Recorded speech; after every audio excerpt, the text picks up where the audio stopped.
Selamat pagi anak-anak, salam sehat. Perkenalkan, nama saya Stenia Gracelia Salu, mengajar mata pelajaran Pendidikan Pancasila dan Kewarganegaraan. Hari ini kita akan memulai pembelajaran kita yang pertama. Saya harap kalian menyaksikan video ini sampai selesai, karena di akhir pembelajaran akan ada kuis. Selamat menyaksikan. Ya, jadi materi pembelajaran PPKN di kelas 9 itu ada 6. Jadi kita akan mulai dengan bab pertama, dinamika perwujudan Pancasila sebagai dasar negara dan pandangan hidup bangsa. Lanjut, peta konsep. Bab 1 ada 3. Yang pertama, penerapan Pancasila dari masa ke masa. Kemudian, dinamika nilai-nilai Pancasila sesuai dengan perkembangan zaman. Dan yang terakhir, perwujudan nilai-nilai Pancasila dalam berbagai kehidupan. Kita lanjut. Sebelum itu, nyanyikan terlebih dahulu lagu Garuda Pancasila. Silakan menyanyikan di rumah. Lanjut. Di sini ada gambar pemuda sebagai generasi penerus bangsa. Jadi kita mulai dengan bagian pertama, penerapan Pancasila dari masa ke masa. Kita mulai dengan masa awal kemerdekaan. Jadi masa awal kemerdekaan itu sekitar tahun 1945 sampai dengan 1959. Jadi pada periode ini penerapan Pancasila mengalami atau menghadapi berbagai masalah, yakni ada pun upaya-upaya untuk menggantikan Pancasila dengan falsafah lain, dan juga ada penyimpangan-penyimpangan terhadap nilai Pancasila. Jadi kita sebagai generasi penerus patut menghargai para pendiri bangsa yang telah merumuskan dan menetapkan Pancasila sebagai dasar negara dan pandangan hidup bangsa dan falsafah hidup bangsa.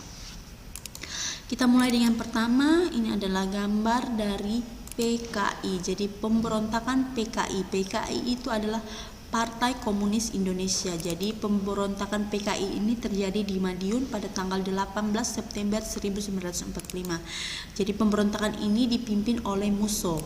Ini adalah bendera dari PKI. Jadi tujuannya adalah mendirikan negara Soviet Indonesia yang berideologi komunis. Namun pada akhirnya pemberontakan ini dapat digagalkan. Jadi sikap saya terhadap pemberontakan ini adalah menentang tindakan bahkan memusuhinya. Kita lanjut kedua, ada namanya pemberontakan Darul Islam atau disingkat DI dan Tentara Islam Indonesia atau disingkat TII. Jadi ini adalah gambar gerombolan DI TII yang menyerahkan diri pada TNI. Jadi waktu pemberontakan kurang lebih adalah tanggal 7 Agustus 1949. Pemimpinnya adalah Sekar Maji Marijan Kartosuwiryo. Jadi tujuan dari pemberontakan ini adalah menggantikan Pancasila dengan syariat Islam. Tetapi gerakan ini bertentangan sendiri dengan ajaran Islam yang sebenarnya. Jadi mereka itu melakukan perusakan dan pembakaran rumah-rumah penduduk, pembongkaran jalan-jalan kereta api, perampasan harta benda milik penduduk, serta melakukan penganiayaan terhadap penduduk. Jadi upaya penumpasan pemberontakan ini memakan waktu yang cukup lama. Jadi Kartosuwiryo bersama pengikutnya baru bisa ditangkap pada 4 Juni 1962. Nah, sikap saya terhadap gerakan pemberontakan ini tidak menyetujui. Bahkan saya menantang untuk tidak terjadi lagi. Kita lanjut yang berikut, ada pemberontakan Republik Maluku Selatan. Bisa kita lihat di sini. Republik Maluku Selatan ini merupakan gerakan separatisme. Separatisme itu apa? Separatisme adalah gerakan memisahkan diri dari Indonesia. Gerakan memisahkan diri dari NKRI kita. Jadi waktunya adalah tanggal 25 April 1950. Jadi tujuannya adalah membentuk negara sendiri. Pemimpinnya adalah Christian Robert Stephen Soumokil. Nah, sikap saya terhadap gerakan ini yaitu tidak setuju. Jadi saya sendiri tidak setuju berpisah dari NKRI. Jadi bagi saya NKRI itu adalah harga mati. Saya akan tetap mempertahankannya sampai titik darah penghabisan. Kita lanjut yang berikut, ada Pemerintah Revolusioner Republik Indonesia atau disingkat dengan PRRI. Jadi PRRI ini dipimpin oleh Syarifuddin Prawira Negara dan Vences Mual. Jadi waktu pemberontakannya adalah tahun 1957 sampai 1958 terjadi di Sulawesi dan Sumatera. Tujuannya adalah membentuk negara sendiri karena mereka merasa ada ketimpangan sosial dalam pemerintahan maupun sosial dalam kemasyarakatan. Sikap saya terhadap pemberontakan ini yaitu tidak menyetujui tujuan gerakan ini, bahkan saya menentangnya untuk tidak terjadi lagi. Kemudian yang berikut ada pemberontakan APRA. Ini adalah pemimpinnya. APRA itu singkatan dari Angkatan Perang Ratu Adil. Jadi dia ini didirikan oleh Knil Raimond Westerling dan Sultan Hamid II.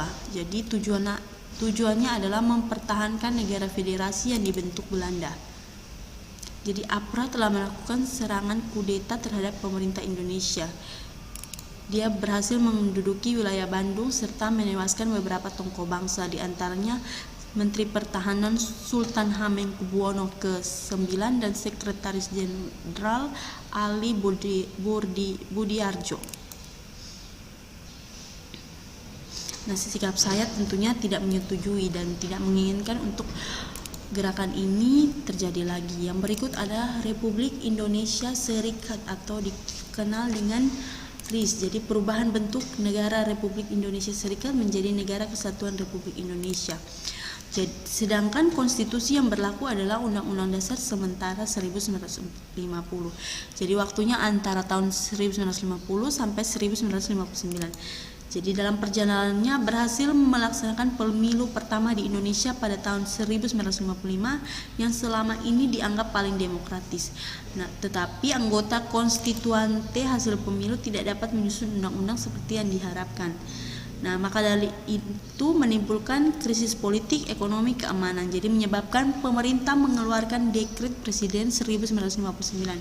Nah, dekret tersebut berisi bahwa yang pertama membubarkan Badan Konstituante, Undang-Undang Dasar 1945 tidak berlaku kembali, kemudian Undang-Undang Dasar 1945 berlaku kembali dan Undang-Undang Dasar sementara 1950 tidak berlaku, serta segera dibentuk MPRS dan DPAS.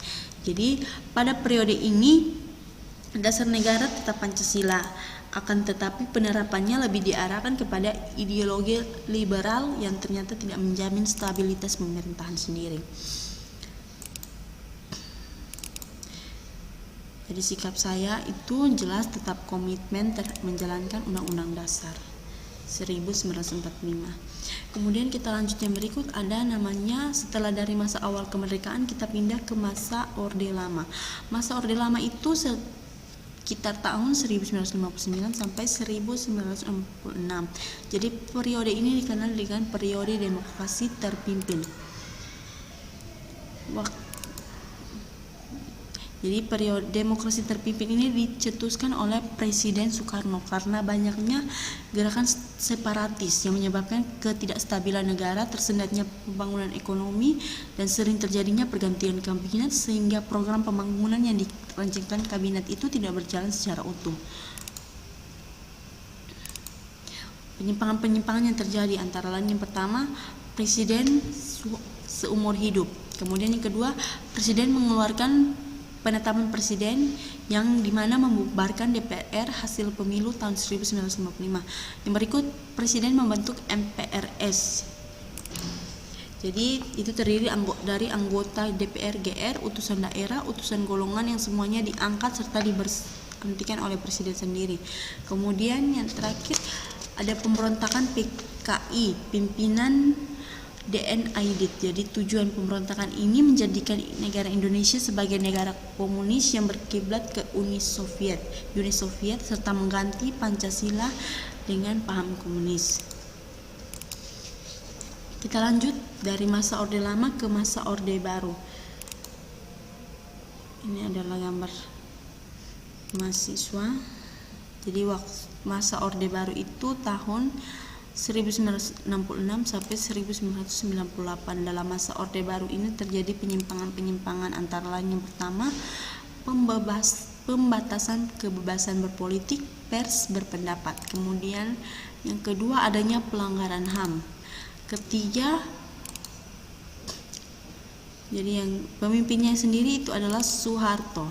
Nah, kita lanjut dari masa Orde Baru ke masa Orde Reformasi. Jadi reformasi itu dari tahun 1998 sampai dengan sekarang. Ini adalah masa di mana mahasiswa berdemo secara besar-besaran untuk menjatuhkan Soeharto dari kekuasaannya. Ini terjadi di gedung MPR. Kita lihat penyimpangan yang terjadi dalam era sekarang ini, kita bisa lihat kehidupan yang serba bebas. Kemudian pola komunikasi yang tidak beretika, anak-anak atau orang-orang tidak bersopan santun, tidak memiliki lagi etika bagaimana berbicara dengan orang yang lebih tua, bagaimana berbicara dengan sesamanya. Kemudian berikutnya peredaran narkotika yang jelas semakin merajalela. Kemudian keempat, menurunnya rasa persatuan dan kesatuan antar sesama. Jadi sikap saya terhadap Orde Reformasi saat ini, jadi saya harus tetap waspada terhadap penyusupan adanya ideologi lain yang mau menggantikan Pancasila. Kemudian saya berkomitmen untuk tetap bersama seluruh rakyat untuk mempertahankan Pancasila. Baik, sampai di sini dulu pertemuan kita pada hari ini. Kita akan berjumpa lagi pada minggu berikut. Saya harap kalian dapat mengerjakan tugas yang saya berikan dengan baik. Oke, tetap di rumah, jaga kesehatan, ikuti protokol kesehatan dari pemerintah. Salam sehat, terima kasih.